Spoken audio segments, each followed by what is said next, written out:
Here is the reason why people say bless you when you sneeze. Actually, there are a few reasons.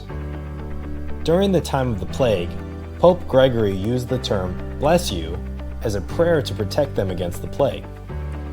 Another theory is that a sneeze left you susceptible for a second to devilish influences, so saying bless you was a way to ward off evil spirits.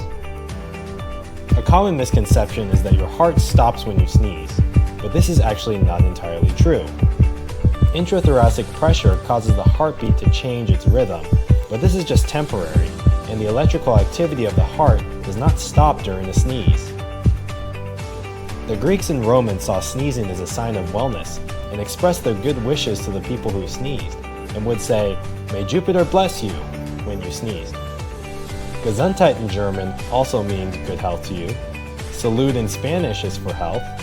Slante, which is Irish for good health, and Jibo, which is Bengali for stay alive. Thanks for watching. We hope you found this video helpful. Be sure to like and subscribe for new videos.